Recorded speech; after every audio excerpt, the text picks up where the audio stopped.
Hello amazing people, what's up and welcome back to my channel. It's your girl Chisom here again, and this is another episode of Mrs. Lekwa's series. If you're just meeting me for the very first time, if you're new here, this is a warm welcome to you. What I do here is that I share information to make your move, study and work abroad a reality. If that resonates well with you, if that sounds like your cup of tea, consider hitting that subscribe button to be a part of this amazing community. And to all my old and returning subscribers, you guys know that you are the backbone of this channel. You're the reason why we do this all the time.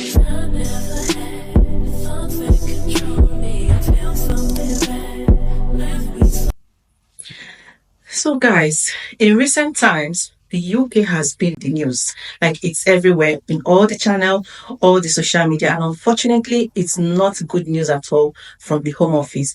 Caregivers and healthcare assistants have been specifically targeted this time. Starting for 2024, caregivers, healthcare assistants, and the senior carers will no longer be able to bring in their dependents into the UK. It's part of a broader strategy to, address the system of overburden and misuse. We all know the story of how carers will come here and then there is no job, families are left stranded on the street and all that.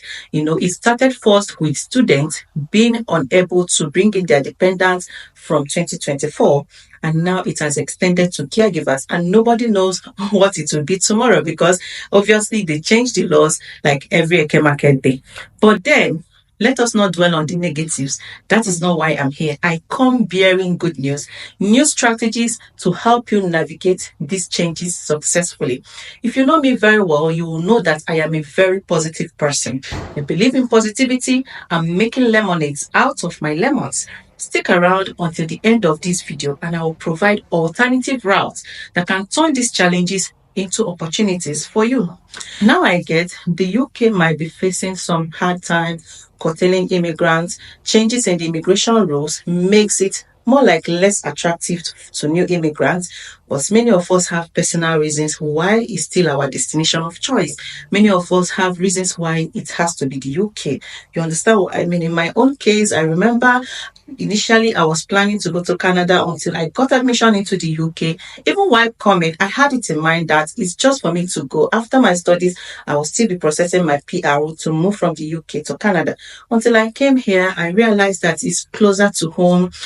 We have fresh produce here from Africa. We have families and friends who are around, community ties and all that. A lot of people have their reasons why it must be the UK. And we have all those personal goals, family goals, why it must be the UK. Now, let's focus on the solutions that I bring to you. I've got two game-changing options for you. First, let's look at the study pathway. Let us dissect it. Despite the ban on students not being able to bring in their dependents, you can agree with me that pursuing education in the UK remains a quick and efficient way to migrate to the UK. Not even just the UK, to any country in the world. The study route is the fastest means you can get yourself into any country, be it Australia, be it Canada, be it UASC. Whatever the country is, the study pathway is the quickest, easiest way you can go to any country. Now, the new immigration law may restrict students from bringing in dependents from January 2024. But let us not forget that there is post-study pathway, which is now open to a lot of possibilities. Unlike before, when after studies you are mandated to go back to your country, now graduates can now stay back in the country using the postgraduate route to secure jobs, to get them to get to stay, or even find sponsorship opportunities who will sponsor them via the skilled worker route. A lot of occupations are being added on the shortage occupation list every now and then. Recently, construction was added. I told you guys about construction. I made a video about it, how you can land jobs in construction, how you can get your certifications, get get experiences and all that. I made a video about that. If you've not seen it, after this video, please go and watch it. Now, apart from construction, we know that so many other opportunities will come. Important thing is let the main applicant move first. Now, if you're a family and you're looking for your way out of this situation, admission, one person can decide to get admission and keep going. Important thing is that you have gained entrance into the country. You must not necessarily move with your dependent at the point of entry. You must not necessarily come with your dependent at the time you are coming to study. But after your studies, you can get postgraduate work visa to stay back, look for jobs in other occupations like the skilled worker route, and then be able to bring in your family. Nobody stops you from doing that. The law only states that as at the time when you are coming to study, you cannot come with your family.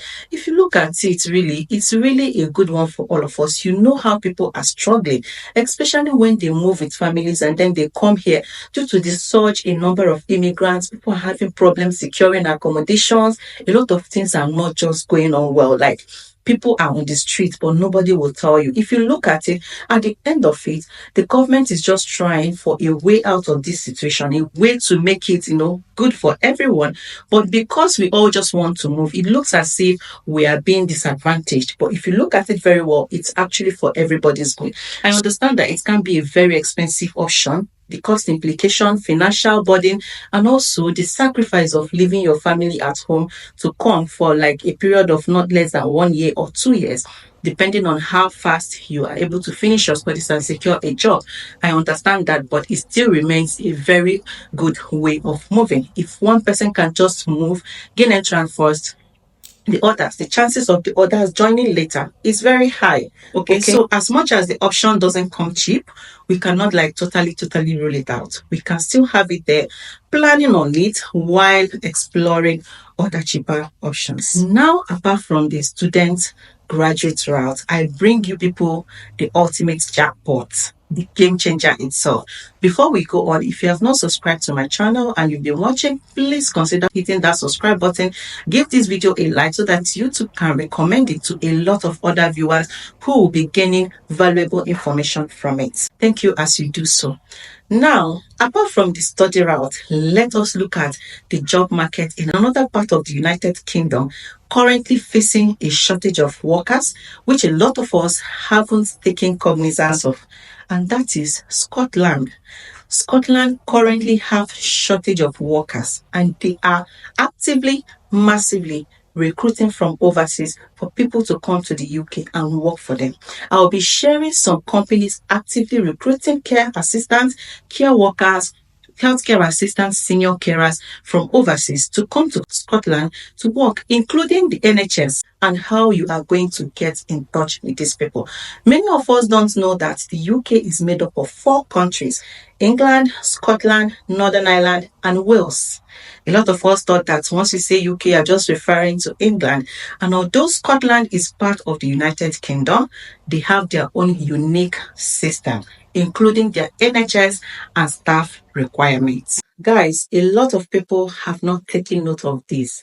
Most job applications from overseas candidates are usually targeted towards England, London, Luton, Birmingham, Manchester, Blackpool, Newcastle, what have you. Name it. They are all part of one country that is just a segment of the whole United Kingdom, and that is England. Scotland remains untapped, while England is being overflooded by job seekers. Now, what I'm saying is not that the new 5-point agenda by the Home Office will not affect Scotland. That is not what I'm saying. What I'm telling you is that with the high demand of workers, carers, care assistants, senior carers in Scotland, you are more likely able to secure employment fast in Scotland before this deadline. The deadline is in fall 2024, which is the start of a new tax year, that is from 31st March or 1st of April, whichever one you choose to go with. So practically, we have 3 months from January to March and plus the remaining part of December. Something can still happen. It takes you less than 1 month to get your application, your COS, your visa application sorted once you're able to land a job. So seize this amazing opportunity, guys. Focus your energy on Scotland job market and start applying now if you must beat this deadline. Okay, if you are eager to take this opportunity, come with me. I'm going to be showing you websites where you are going to find these jobs, the job opportunities in Scotland, including their NHS. Come with me and I will show you. Beaumont Care Homes Limited. I got information which is reliable, that this care home in Scotland is recruiting care assistants, nurses, senior carers. Of course, you know that if you're going to be applying for any of these jobs, you'll be going for the ones that are full-time roles. For example, this catering assistant 28 hours per week will not be suitable for someone who needs sponsorship. The job you are coming to do must be a full-time role of not less than 37 or 38 hours per week.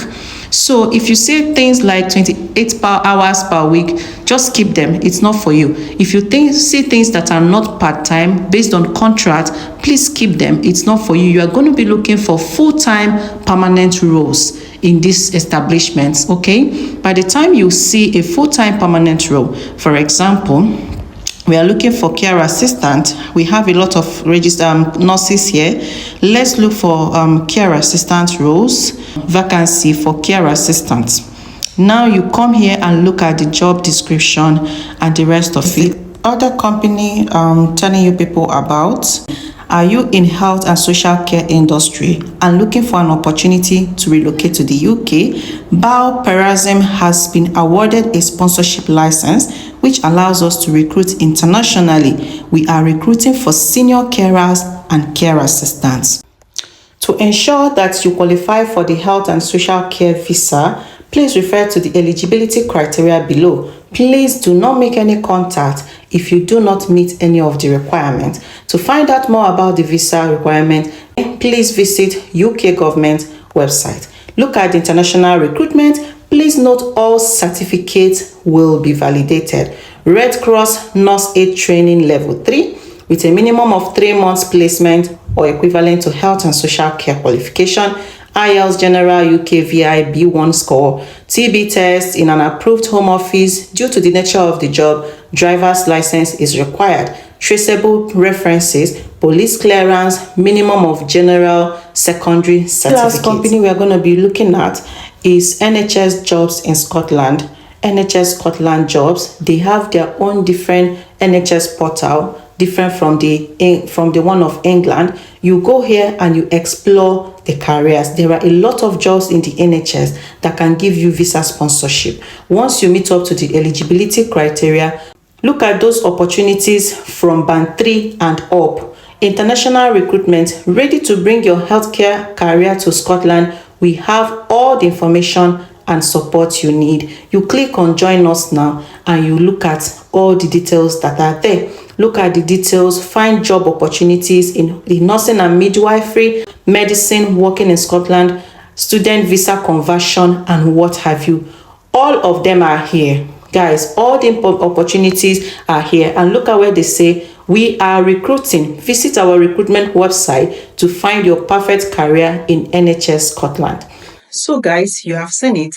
Like I told you guys, and as you have also seen, they have their own unique system requirements for employment and staffing. So you must go into the jobs, carefully study the job requirements and person specifications of the job. Make sure that you structure your CV to be in line with whichever job requirement. If you haven't learned how to do a healthcare assistant resume, the cover letter for healthcare assistant positions, or drafting a well-detailed personal statement for NHS jobs, I have made a video of all that in my channel. I'll be leaving the links as well in the description box of this video for you to go and watch it in details. Make sure you understand all the steps, all the criteria that are required of you before putting up this application. Okay, remember that it is not by who comes first, it's not by first come first serve, it is by the quality of your application. So you must take your time and do it well if you want to get the best out of it. I wish you all the best. So guys, that's a wrap for today. Catch up with you all amazing people in my next video, where I'll be bringing you yet another positive news. It's all about positivity in this channel. We do not dwell on the negatives. Until then, do take care of yourself, love yourself, and always be positive. Bye-bye.